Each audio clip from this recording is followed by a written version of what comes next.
Welcome back. Tonight we ask you, what do you make of yesterday's Harambee Stars win over Atlas Lions of Morocco? What did you make of yesterday's win against Atlas Lions of Morocco? Our WhatsApp number is 0759 434 389. 0759 434 389. And free SMS. Just read it like 0759 43 43 89. I don't like doing it that way. I like taking three digits. Three digits. It's easy for me. Free SMS 22151. Speaking about digits. Yes. President William Ruto met with the national football team Harambee Stars, and he's told them on Sunday, get that win, and you'll be having 2.5 million shillings per player, and affordable housing. You wish you were a player right now.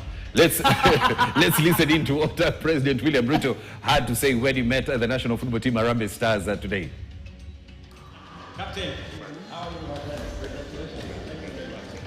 Huh? You're keeping your brother with the baguette. Good man. How are you? Thank you very much. Asante sana. Hello, how are you? Very good. Hello, how are you? Very good. Habari yako boss? Very good. Niko na maneno yenu ya jana. Iko hapa saa hii.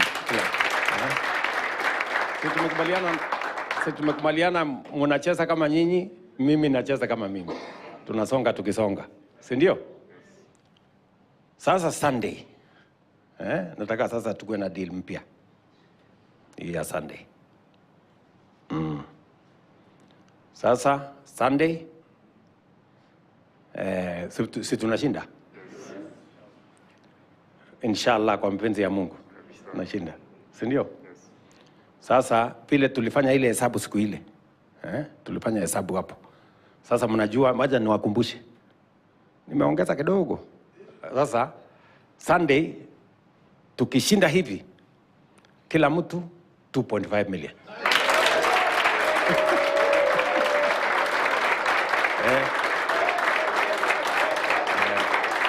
Mkipita quarters, hapo unapata 1 million yako na affordable house 2 bedroom.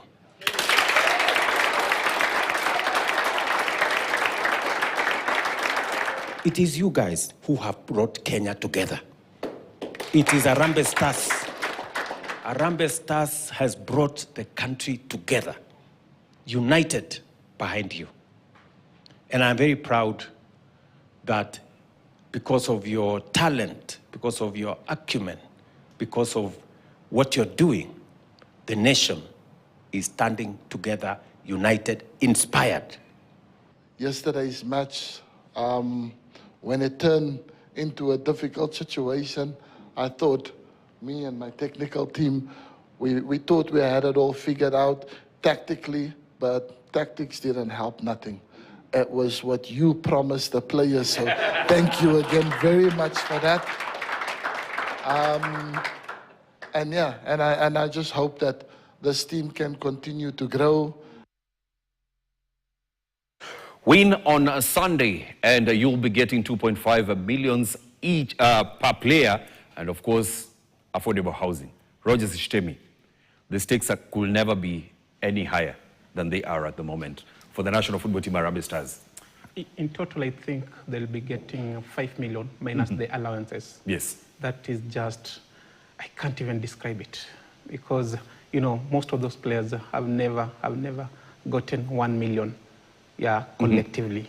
So it's first time they're doing so, and I think it's their moment to get this windfall, because once this is over, they'll have to ask themselves a lot of questions. Why didn't we not reach that quarterfinals? And also remember, after this, I think it is high time the government need to have financial advice for these players, because once the dust has settled, these players, after 1 year or so, some of them might go into depression because maybe they have not invested well the money they've gotten. So as they are getting this money, it is up to the government also now to have financial advisor to tell them. Is it up to the government or up to the federation? Whichever way.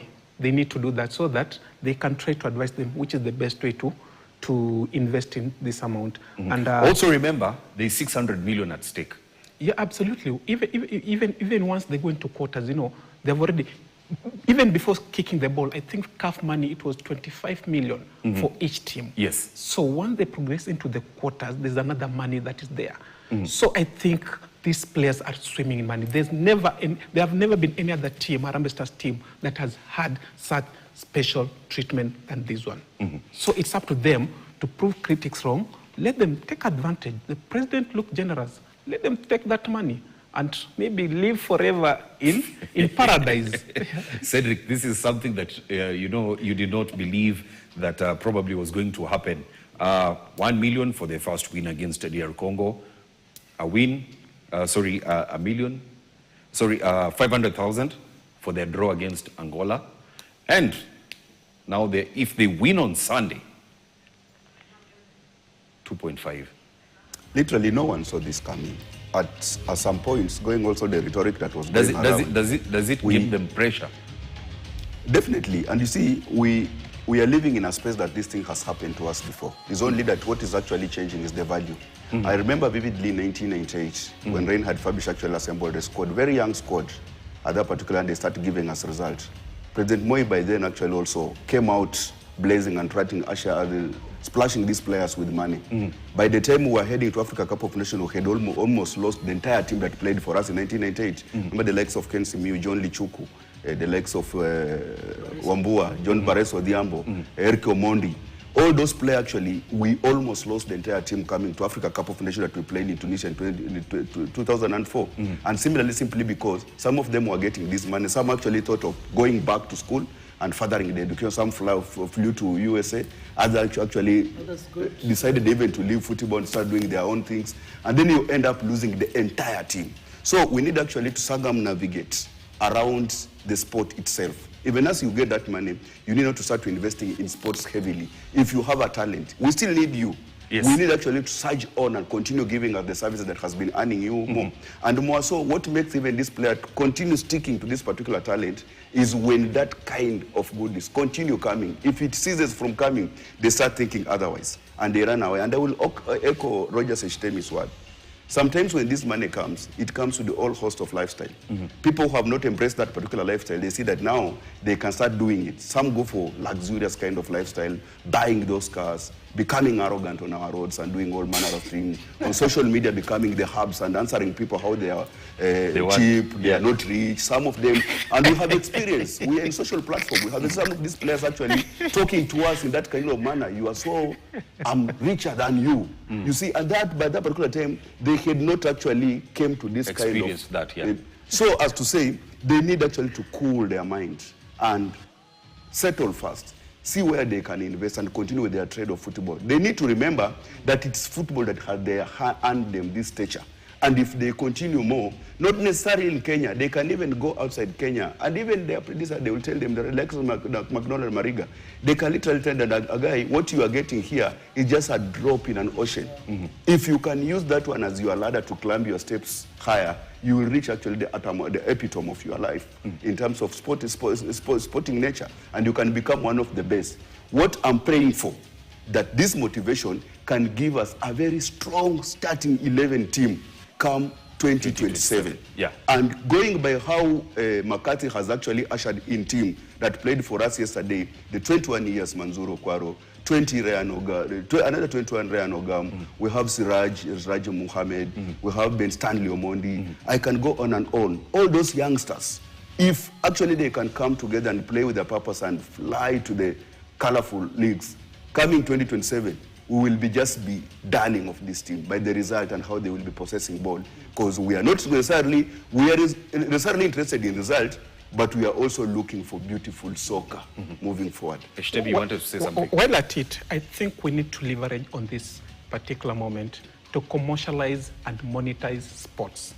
Because looking at the money these players are currently getting from the president, just imagine if all disciplines in this country, maybe the same energy is used to push them. How many superstars will we generate? Many. Many. Because we all agree that money is... We make it lucrative. Yeah, money is indeed a huge motivating factor to any sportsman and women. So it's up to the government, yeah, and all those people concerned. Let's not use shortcuts. Let's go and invest from the grassroots. Let's make it very equal to any person who want to venture into sports. By that, we'll produce so many Manzoors, we'll produce so many Ben Stanley, who will be trying to fight out for any chance they get to play for the national team. So, like I said previously, let it also go to all genders. Yes. Let's have the same balance. In the next few weeks or so, We'll be having the World Harambee Championships. Starlets will be involved in the AFCON qualifiers. I think it's also that time. Let's go and motivate these girls. Same thing is happening with the volleyball. The under-20 team is doing wonders. And athletics. Yeah. So and as well as athletics, I think let's go and invest mostly in these games because it's mostly the youth, and it will be a huge. You were in Kasarani yesterday, right? Absolutely. After that win, you guys, CAF is saying you celebrated too much. And they have given, some conditions. They've decided that the next game that Kenya will be participating in will be 60% full. That is 27,000 fans will be allowed into the stadium. So they've given us some, of course, they've given some directives on, crowd control and what to expect. I mean, Cedric Musumba, what did you make of those guidelines from CAF? They are saying major security lapses. They include overrunning of stadium gates and PSAs by ticketless spectators, and of course holders of physical tickets distributed by the government, breaches of the perimeter fence and loss of control at exit points, initial crowd control failure at Ngomongo roundabout leading to uncontrolled access through multiple gates, use of tear gas and flash grenades causing panic with reports of live ammunition fired near spectators and staff, violent incidents including stone throwing at security personnel and unsafe vehicle movement in spectator areas, inadequate police response and despite repeated requests for intervention, no medical incident reports submitted following reported injuries, insufficient communication tools and lack of CCTV coverage at critical entry points. These are some of the major security lapses. And then, CAF is mandating the following measures for all upcoming Kenya home matches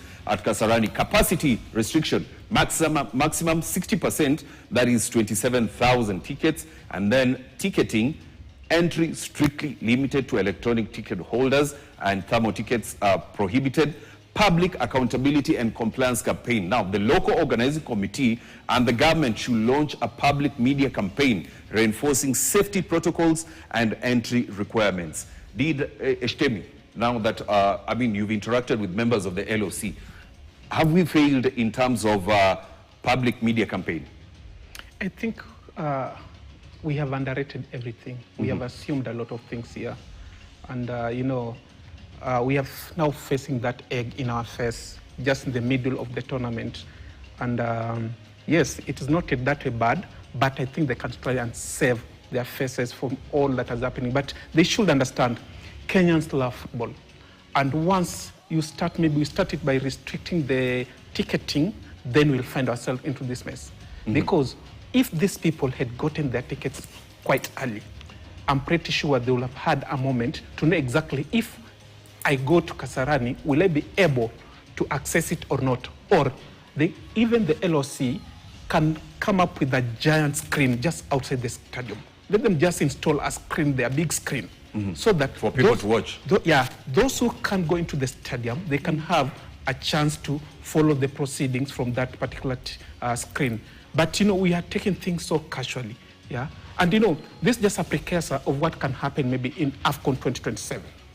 Yes, hold on to that thought, Eshtemi. Sedo, this is something that we spoke about last week when Kenya was fined 2.5 million shillings for failing to enter. You were very, you said that, it's CAF that has not come out with the public guidelines for people to know. But it's the work of the LOC to make Kenyans know, correct, that this is happening. and we should not do this and this and this. Correct. My main point actually was all about sensitizing the public. On such kind of an event, remember it's the biggest extravaganza this country has ever experienced. And the magnitude of how Kenyans actually love, you can even go by how they follow the foreign European teams. It can still tell you a story. If you bring such kind of a tournament, what will happen here? And our game number one would have actually told us a story. Would have actually read from that particular crowd and everything. And also the crowd management. They have mentioned about the crowd management. Yes. The crowd management shouldn't actually be managed. Football is not managed like any other routing and everything where you throw the tear gas into them. And why CAF is coming strong on it, you can imagine already fans have already gathered in the stadium. Yes. And here they are actually hearing of live bullets outside the stadium, Yes. tear gas and everything. Yeah. What will be the end result? Live again? ammunition. The stampedes. And stampede can result to so many deaths in that particular ground. So as even the nation itself, being actually governed by our country, they need to start thinking, where is the right place to throw such kind of tear gas? And why do you allow a crowd to surge to up to a number of 1,000?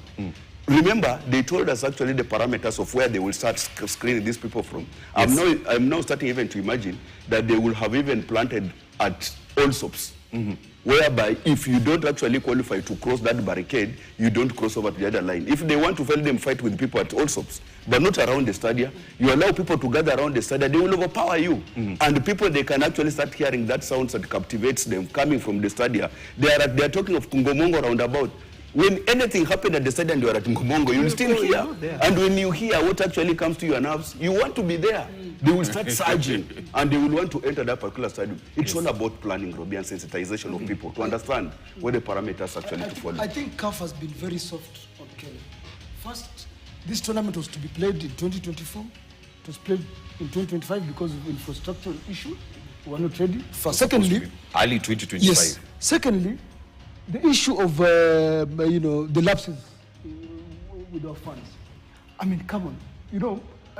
If it was another country, the high chances the Zambian match would have been played in an empty stadium.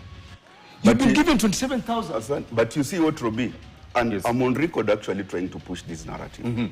Maybe if you just this time listen to me, because the other time actually you did not listen to me. This thing called football, just like any other sports, Yes. the culture begins at home. If at home, those things, bad behavior has been happening prior to this tournament, I tell you for free, they are bound to happen. Because remember... I want to cut you short. I want Hassan to speak to... Sammy from Vihiga, you're live on KTN. Talk to us, man, about your Vihiga. You're doing fine. I'm very grateful to speak to you guys here. First of all, I'd like to say congratulations to our team, national team, for the performance that they're doing. But I think I will agree.